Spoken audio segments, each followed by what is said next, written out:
Nessa noite, por estarmos na presença de Deus mais uma vez, em mais um culto de doutrina, glória a Deus, onde Deus ele tem colocado no meu coração para ministrar no Evangelho de Mateus, capítulo 24.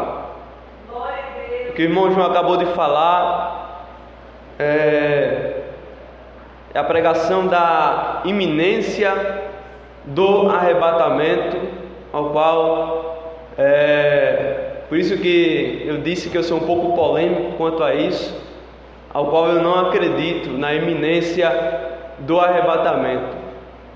Como assim iminência do arrebatamento? Que o arrebatamento ele pode acontecer a qualquer momento. O apóstolo Paulo escreve à igreja de Tessalônica no capítulo 2, se você abrir a sua Bíblia, no versículo de 1 em diante, ele vai dizer que não vai acontecer o arrebatamento sem que antes se manifeste a apostasia e venha o filho da perdição, que é o anticristo. Então, por aí você já entende que não é a qualquer momento, como muitos ensinam, como muitos pregam por aí. Por isso que devemos ter muito cuidado com os ensinos que são pregados sem levar em conta alguns versículos da palavra do Senhor. Mas vamos à leitura que nós fizemos nessa noite, Mateus, capítulo de número 24. Mas é um erro comum, é um erro que muitos podem cometer, inclusive a igreja de Tessalônica cometeu. E o apóstolo Paulo disse: não fiquem preocupados como se Jesus já tivesse voltado ou ele estivesse muito perto. Isso não vai acontecer sem que antes seja revelado o filho da perdição e sem que antes haja a apostasia. Mas vamos primeiro para Mateus capítulo 24, glória a Deus. Diz assim a palavra do Senhor: E quando Jesus ia saindo do templo, aproximaram-se dele os seus discípulos para lhe mostrarem a estrutura do templo. E Jesus, porém, lhes disse: Não vedes tudo isso? Em verdade vos digo que não ficará aqui pedra sobre pedra que não seja derribada. E estando assentado no Monte das Oliveiras, chegaram-se a ele os seus discípulos em particular, dizendo: Dize-nos quando serão essas coisas e que sinal haverá da tua vinda e do fim do mundo. Glória a Deus. Nós sabemos, amados irmãos, que enquanto nós estivermos vivendo aqui nessa terra, nós devemos estar vivendo como se Jesus ele fosse voltar hoje. Nós precisamos estar em vigilância como se Jesus fosse voltar hoje, como se ele fosse voltar a qualquer momento, porque nós somos crentes e crente lavado e remido no sangue do Cordeiro, vive em santificação, vive em santidade. Aleluia, glórias a Deus. Mas não vai ser assim em qualquer momento, não vai ser em qualquer ocasião, né? Tanto é que os discípulos perguntam a Jesus: e aí, como vai ser essas coisas? Existem duas perguntas dos discípulos: quando vai ser essas coisas e que sinais haverá? Haverá sinais, né? Aí o povo lembra daquela música: está repreendido em nome de Jesus, né? Mas haverá sinais que precedem a volta de Jesus. Não é como Hollywood prega, né? Alguns filmes de Hollywood deixados para trás, 1, 2, 3 e agora lançaram 4. Não é como a novela que passa na Record do Apocalipse. Não. O arrebatamento da igreja ele vai acontecer como a Bíblia nos ensina. Existem várias interpretações acerca do arrebatamento, por isso que devemos ter muito cuidado quando nós ouvimos alguém pregar sobre o arrebatamento, porque ele está pregando enviesado de uma linha escatológica, de uma linha teológica, né? E muitas das vezes a gente tem que ter esse cuidado, porque não está se pregando a Bíblia como ela realmente é, mas através de uma linha, de um teólogo ou de um pensamento que surgiu. Amém? Amém. E aí Jesus estava no monte. Ele estava no monte, e por isso que o nome do sermão é o Sermão do Monte, ou o Sermão Profético. É um sermão que Jesus prega no capítulo 5 até o capítulo de número 7, se eu não me engano, que é o primeiro sermão da montanha. E o segundo sermão da montanha está aqui no capítulo 24, já nos últimos dias de Cristo na terra, eram as suas últimas pregações para os seus discípulos. E os seus discípulos fazem duas perguntas para Jesus. Jesus, porque Jesus havia falado: vocês estão vendo esse templo? Não ficará pedra sobre pedra que não seja derribada. Jesus estava profetizando a destruição do templo que está em Jerusalém, que estava, aliás, em Jerusalém, que foi destruído no ano 70 depois de Cristo, 30 anos mais ou menos depois de Jesus ter profetizado. A derribada do templo, acontece a derribada do templo pelo general Tito Lívio, general dos exércitos de Roma. Glória a Deus, aleluia. Então um sinal acontece, a derrubada do templo. Mas não somente os discípulos perguntam sobre o templo, mas quando serão as coisas que hão de acontecer e que sinal haverá da vinda de Jesus, porque eles sabiam que Jesus ia voltar e ele ia morrer, ele ia ressuscitar por nossa causa, mas que ele iria voltar para buscar a sua igreja. Glória a Deus, aleluia. E eles perguntam: quando será isto? E aí a gente vai ver que o capítulo 24 de Mateus, se você prestar atenção, está dividido em 3 partes. A pregação de Jesus está dividida em 3 partes. Se a sua Bíblia não tem a epígrafe, mas eu vou falar qual é a divisão, né? E muitas já tem a divisão. Primeiro, no capítulo 24, versículo 1 ao 14, vai ser o sermão de Jesus a respeito do princípio das dores. Do versículo 15 até o versículo 28 é a parte do sermão de Jesus sobre a grande tribulação. E a terceira parte, do versículo 29 ao 35, é a vinda de Cristo. 3 partes, Jesus ele separa desta pregação, aleluia, glória a Deus, onde nós vamos estudar a primeira parte, do versículo 1 ao versículo de número 14, que é o princípio das dores. Veja que Jesus ele usa a expressão princípio das dores, porque ele estava se referindo a uma mulher grávida, né?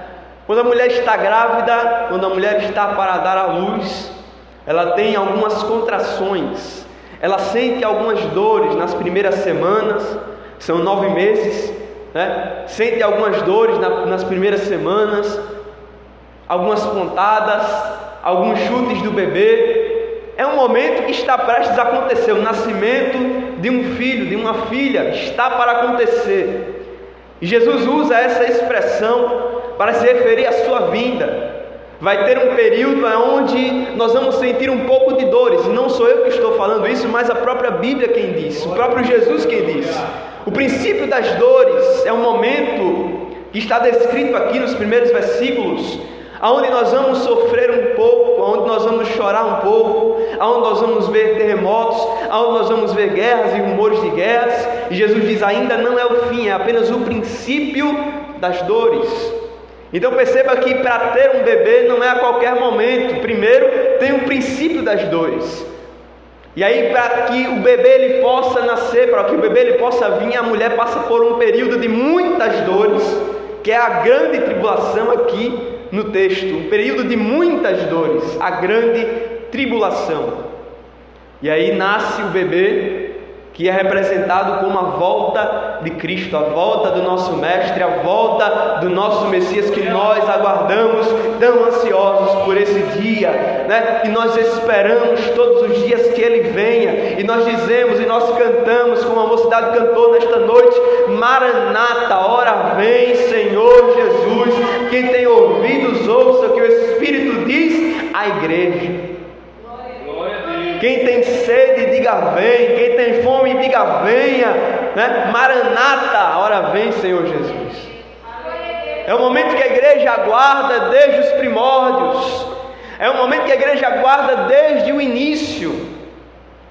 Mas como Jesus falou que era como as dores de parto de uma mulher, a cada momento que passa, a cada momento da história, a igreja sempre aguardou a vinda de Cristo, porque sempre a igreja passou por dores, sempre a igreja passou por lutas, sempre a igreja passou por aflições. E quando eu falo a igreja, eu não estou falando da grande prostituta, eu não estou falando da Babilônia, estou falando da igreja verdadeira, a igreja de Cristo, a igreja comprada e lavada com o sangue do Cordeiro. Ela sempre passou por lutas e aflições. Glória a Deus.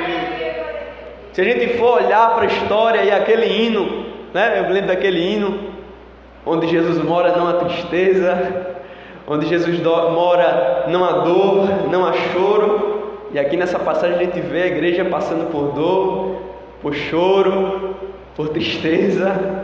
Aleluia, glória a Deus. Porque faz parte da história da igreja desde o início. As dores da mulher, as dores da mulher que está para dar à luz. E a cada semana que vai passando, as dores elas vão aumentando. A cada período que a gestação ela vai chegando ao seu fim, as dores vão aumentando. E chega um momento que as contrações e as dores elas não têm um período de intervalo, mas é constante. As dores se tornam constantes. E a cada momento que passa, a gente vê que cada sinal que Jesus ele mostra nesta passagem se cumpre cada vez mais rápido, um perto do outro. Cada sinal acontece um perto do outro. Aleluia, glórias a Deus. Mas Jesus disse: ainda não é o fim. Glória a Deus, aleluia. Mas é necessário que a igreja continue andando em vigilância. Vamos para o texto. O versículo de número 4 vai dizer: os discípulos no versículo 3 fazem a pergunta para Jesus. E Jesus no versículo 4, ele não deixa de trazer esse sermão instruindo os seus discípulos. Ele diz no versículo 4: Jesus respondendo, disse-lhes: acautelai-vos que ninguém vos engane, porque muitos virão em meu nome dizendo eu sou o Cristo, e enganarão a muitos.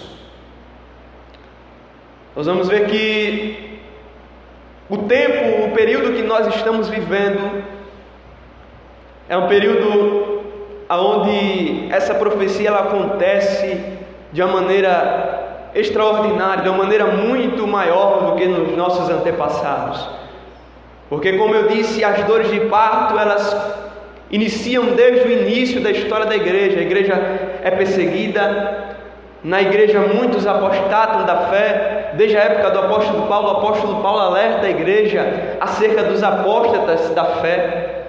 Mas nos dias de hoje, na atualidade, nós vamos vendo e olhando para o mundo gospel, nós olhamos para a igreja de Cristo e muitos crentes apostatando da fé. A apostasia ela está de uma maneira muito grande. O apóstolo Paulo, vamos ler para vocês não pensarem que é história minha, que é conversa minha. Segunda carta do apóstolo Paulo aos Tessalonicenses, capítulo 2, versículo 1 em diante. O apóstolo Paulo vai dizer para a igreja de Tessalônica, olha o que ele diz: ora, irmãos, rogamos-vos pela vinda de nosso Senhor Jesus Cristo e pela nossa reunião com Ele, que não vos movais facilmente do vosso entendimento, nem vos perturbeis, quer por espírito, quer por palavra, quer por epístola, como de nós, como se o dia de Cristo estivesse já perto, né? O que eu acabei de falar para vocês. Se vocês dizerem que é eu que estou inventando aqui, é a Bíblia quem diz. Ninguém de maneira alguma vos engane, porque não será assim, sem que antes venha a apostasia e se manifeste o homem do pecado, o filho da perdição, o qual se opõe e se levanta contra tudo o que se chama Deus, ou se adora, de sorte que se assentará como Deus no templo de Deus, querendo parecer Deus. Nós vemos que o primeiro sinal que o apóstolo Paulo fala nesse versículo é apostasia. Assim como Jesus falou que muitos nos últimos dias seriam enganados por causa de alguns se dizendo Cristo. E nós vemos a apostasia de uma maneira extraordinária no meu gospel, como eu acabei de falar. Olhe para os maiores cantores que fizeram sucesso recentemente, como Gessé Aguiar, J.A., Priscila Alcântara, muitos pregadores se corrompendo, como Abílio Santana, como o presidente dos Gideões Missionários da Última Hora, Mara Maravilha. Muitos estão apostatando da fé, e eu estou falando apenas no âmbito de pessoas famosas, porque existem pessoas dentro da igreja que já saíram, que estavam dentro da igreja até um dia desses, mas saíram porque perderam a esperança na salvação, porque perderam a esperança no Messias, porque se entregaram a conversas de judeus e judaizantes. Grande pregador chamado Yosef Akiva, que era um dos maiores pregadores que o Gideão já viu, exemplo de muitos jovens na área da pregação, deixou o evangelho para servir ao judaísmo, para voltar àquilo que ele era antes. Ele era judeu, se converteu e voltou agora recentemente para o judaísmo.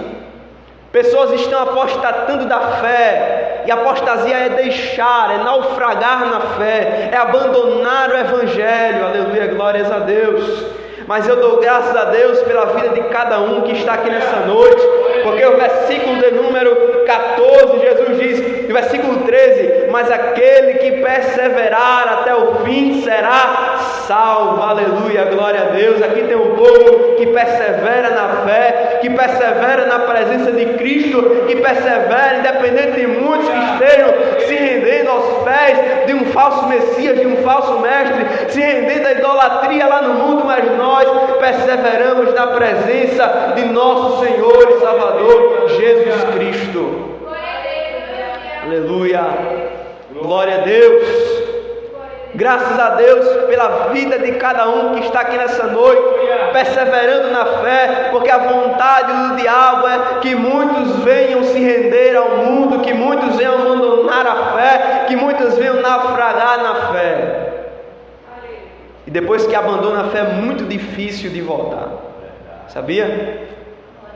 É muito difícil de voltar, porque vamos ver Hebreus capítulo 6.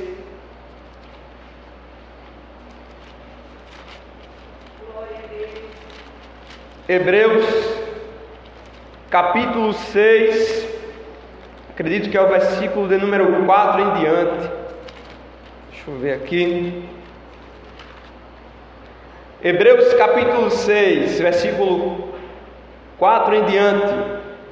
Porque é impossível que os que já uma vez foram iluminados e provaram o dom celestial e se fizeram participantes do Espírito e provaram a boa palavra de Deus e as virtudes do século futuro e recaíram, ou seja, abandonaram, saíram, naufragaram na fé, sejam outra vez renovados para o arrependimento.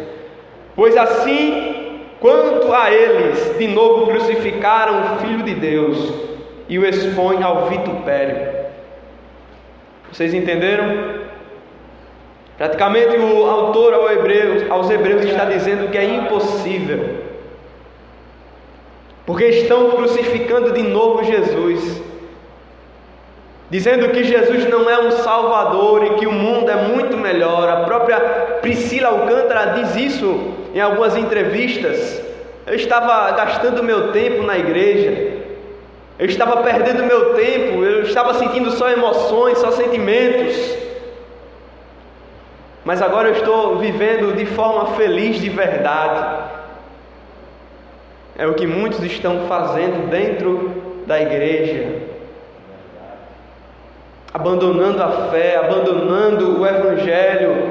E Jesus disse: acautelai-vos, tenham cuidado. A primeira coisa que Jesus alerta a igreja, os discípulos, a sua igreja, é que venhamos ter cuidado para não sermos enganados, para não sermos tentados pelo mundo, para não abandonarmos a fé, porque é um erro que muitos podem cometer. Glória a Deus, verdade. Por isso que precisamos estar em vigilância, por isso que precisamos estar em oração, por isso que precisamos estar perseverando na fé de nosso Senhor Jesus Cristo, porque os dias são maus. Glória a Deus, aleluia. Glória a Deus, aleluia. Jesus ele continua no versículo de número 6: e ouvireis de guerras e de rumores de guerras. Olhai, não vos assusteis, porque é mister, ou seja, é necessário, é preciso que isso tudo aconteça, mas ainda não é o fim. Percebeu que o próprio Jesus está dizendo: não é assim também, como muitos pregam por aí. A qualquer momento existe um acontecimento, vários acontecimentos, vários sinais que marcam, e nós estamos vendo guerras e rumores de guerras acontecendo ao mesmo tempo. Se nós formos olhar para a história, nós vemos guerras acontecendo separado de rumores de guerras. Mas na atualidade, para aqueles que gostam de acompanhar as notícias, nós estamos vivendo um momento em que estamos vivendo guerras e rumores de guerras ao mesmo tempo. O que está acontecendo na Ucrânia e na Rússia? Guerras. O que está acontecendo entre Israel e a Palestina? Guerras. O que está acontecendo em alguns países da África? Guerras civis. Em outros países acontecem guerras que a mídia não mostra, mas acontecem guerras civis de países tentando conquistar território de outros países. Mas na atualidade nós estamos vivendo guerras e rumores de guerras. Mais uma vez, o presidente da Rússia ganhou as eleições de forma democrática, né, dizem. Os soldados iam para a porta das pessoas, diziam: e aí, vai votar ou não? Os caras com fuzil na mão, e aí, vamos votar, né? Chegando na porta das pessoas, mais uma vez, Putin ganha as eleições, mais 6 anos ele vai se manter no poder, e ele já disse em um de seus discursos: se a OTAN mandar guerreiros, se a OTAN mandar soldados para a Ucrânia, a terceira guerra mundial vai acontecer. Isso são rumores de guerras, mas ao mesmo tempo estão acontecendo guerras, não apenas guerra no singular, mas guerras no plural, como Jesus disse. Glória a Deus, aleluia.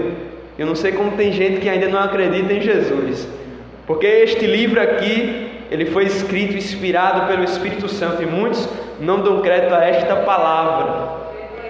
Billy Graham diz que a palavra de Deus é mais atualizada que o jornal de amanhã. O jornal de amanhã vai trazer a notícia que na Bíblia já está escrito. Aleluia, glória a Deus. É por isso que nós perseveramos na presença de nosso Senhor e Salvador Jesus Cristo, crendo que fiel é aquele que prometeu, aquele que um dia disse que iria voltar para buscar a sua igreja, não vai tardar, mas vai cumprir aquilo que ele prometeu para a sua igreja. Aleluia, glória a Deus. Cada dia que passa, os sinais acontecem, as profecias se cumprem, e Jesus está cada vez mais perto de raiar nas nuvens para julgar as nações e para dar no seu reino a sua igreja. Aleluia, glórias a Deus. E nós continuamos fazendo como Jesus disse no versículo de número 13: aquele que perseverar até o fim será salvo. Aleluia. Glória a Deus. Aleluia. Mas as profecias não acabam por aí.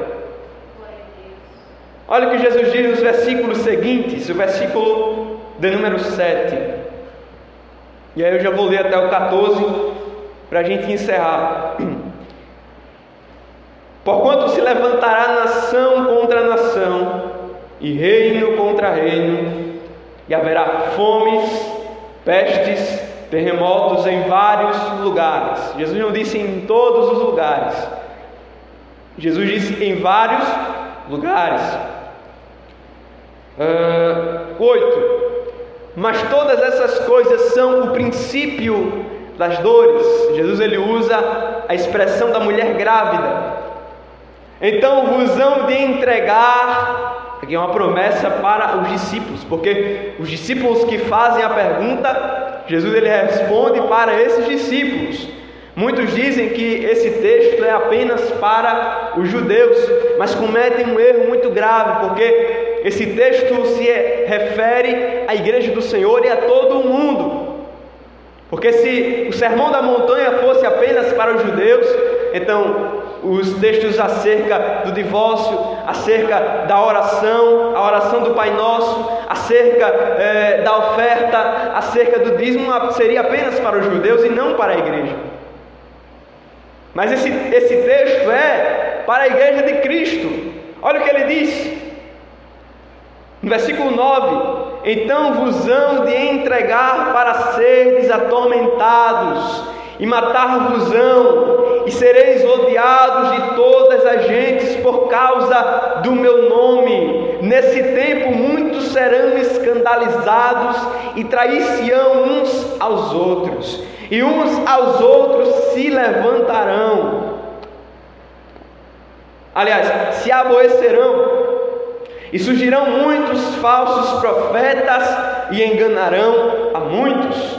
E por se multiplicar a iniquidade, o amor de muitos esfriará. Mas aquele que perseverar até o fim será salvo. E esse evangelho do reino será pregado em todo o mundo, em testemunho a todas as gentes. E então virá o fim. Veja que Jesus ele profetiza para a igreja perseguição, aflições, traições dentro da igreja, falsos profetas, ao qual nós vemos igrejas se levantando por causa de falsos profetas, pessoas marcando o tempo, o dia e a hora da volta de Jesus. E aí surgem algumas igrejas como as Testemunhas de Jeová, como a Igreja Adventista do Sétimo Dia, falsos profetas. E Jesus diz: enganarão a muitos. A igreja será perseguida. Vocês serão odiados de todas as gentes, ou seja, de todas as nações.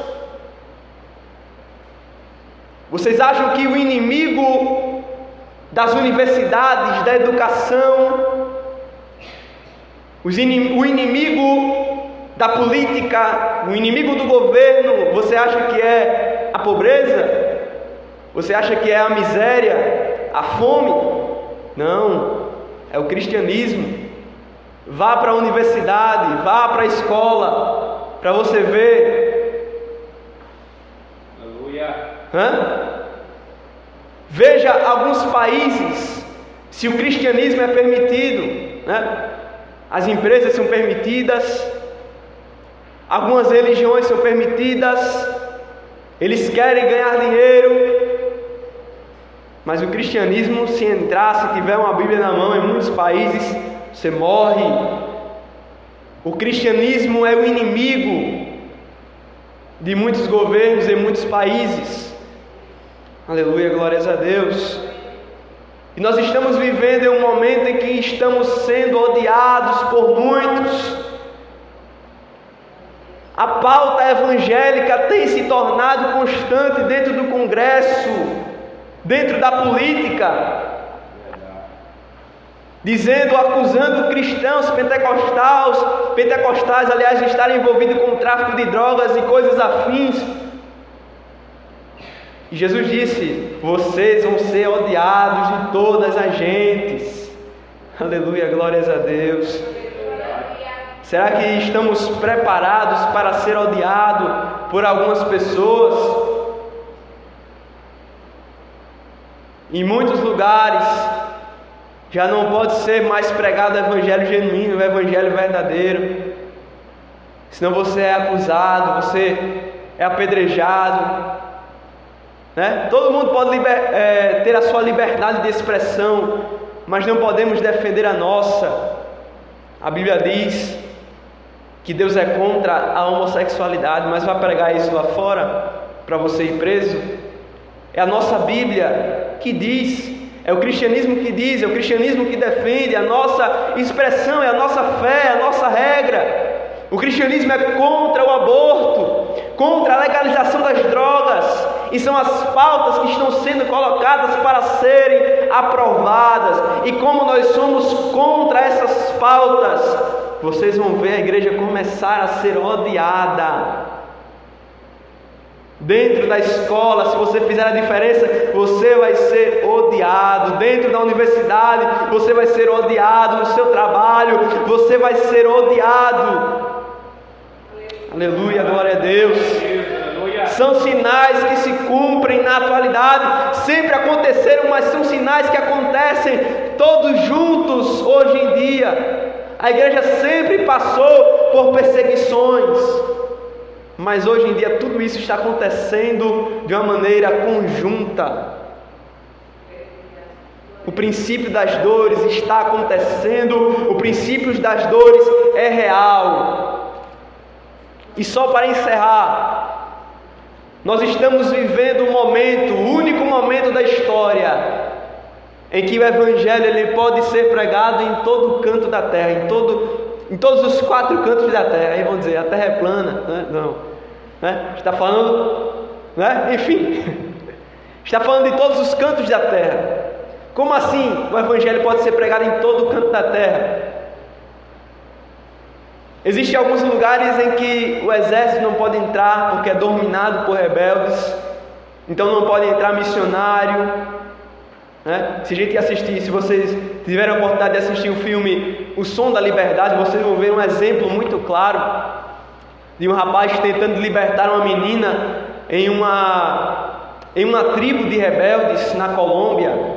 E isso é verdade, isso acontece mesmo. Lugares que a polícia não pode entrar, que o exército não pode entrar, quanto mais missionários para levar o Evangelho. Então hoje nós estamos vivendo um momento em que o Evangelho pode ser pregado em todo o canto da terra por causa do advento da internet. A internet alcança em vários lugares do mundo. Eu não sei se tem algum lugar que ainda não tem internet, e se não tiver, daqui para 2030 eu acho que vai ter, pelo amor de Deus. A internet ela vai colaborar para este dado momento em que o Evangelho precisa ser pregado em todos os lugares da terra. Então nós estamos vivendo este momento que Jesus ele fala. Nós estamos vivendo os maiores terremotos que o planeta já teve na atualidade, né? Sempre houveram terremotos. Veja que essas dores de parto que Jesus falou, todas elas aconteceram ao longo da história, mas acontecem de uma maneira muito mais forte, em um intervalo de tempo muito menor hoje em dia. Então que venhamos continuar vivendo em santificação, em santidade, como se Jesus ele fosse voltar hoje. Amém? Com muito cuidado, né? Para não dizer que Jesus ele vai voltar a qualquer momento, mas vivendo como se Jesus ele fosse voltar hoje. Glória a Deus. Porque a segunda profecia é a profecia do anticristo, para que Jesus ele possa voltar a qualquer momento. Um personagem deve aparecer. O apóstolo Paulo fala: não será assim sem que antes haja apostasia e se manifeste o filho da perdição. E o que está acontecendo no cenário político dos Estados Unidos, ao meu ver, está muito perto do anticristo aparecer. Existe um homem, eu vou contar aqui, né? O nome dele é Jared Kushner. É uma teoria que parece ter muito sentido. Eu não quero que vocês levem como se fosse uma verdade, mas ao meu ver faz muito sentido. Jared Kushner, ele é o genro do atual candidato a presidente da República, Donald Trump. Ele é casado com a filha de Donald Trump. Ele possui um prédio na New York Times que se chama 666. Edifício 666. Nesse prédio, ele investe, ele é um investidor, ele é um empresário, ele investe no ramo da tecnologia. Ele é muito amigo de Elon Musk, que também investe muito em tecnologia e fabricou recentemente o chip, que Jared Kushner também está trabalhando nessa área. Ele é alguém que está muito envolvido com as relações internacionais entre Israel e a Palestina. É alguém que está muito envolvido e que quer trazer a paz para Israel e para a Palestina desde o ano de 2020. Ele tem um projeto chamado Acordos de Abraão desde 2020. Por causa do atual presidente, ele não está tendo muita liberdade de trabalhar, mas ainda assim ele trabalha nesse projeto de paz para Israel. Ele é um judeu. E os judeus aguardam ainda um Messias que seja judeu, que seja da descendência de Davi. E segundo alguns estudos, ele é da descendência de Davi. Então, é um personagem que parece ter muitas características.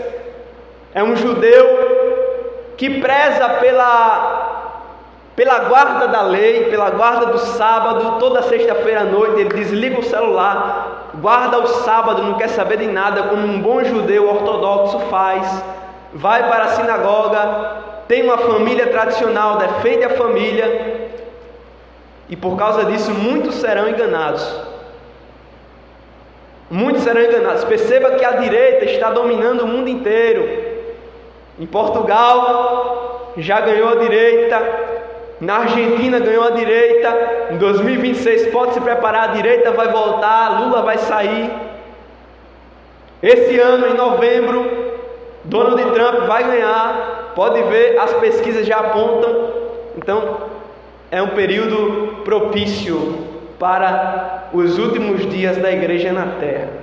São profecias que estão se cumprindo, que brevemente vão acontecer, por isso precisamos estar em vigilância e perseverando no Senhor. Amém? Então vamos encerrar nessa noite, vamos ficar de pé, em nome de Jesus.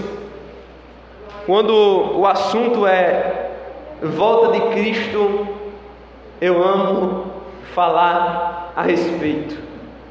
Perceba que um detalhe muito interessante, só para encerrar: não existia na época de João nem televisão, nem celular, quanto mais aproximação. Quando eu falo aproximação, eu falo pagamento por aproximação. Hoje em dia, a gente usa o nosso cartão de crédito, o nosso cartão de débito, aproxima, faz Pix, né? O dinheiro é transferido. Na época do apóstolo João, na época do Apocalipse, não existia.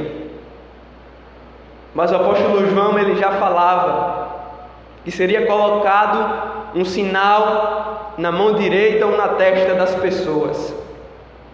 E através desse sinal, as pessoas iriam comprar, iriam vender, né? Iriam praticar os seus comércios, né? Enfatizar os seus comércios. Os países iriam fazer dos seus comércios esse método, né? Então são coisas que acontecem hoje em dia. Ainda alguns já implementaram chip, né?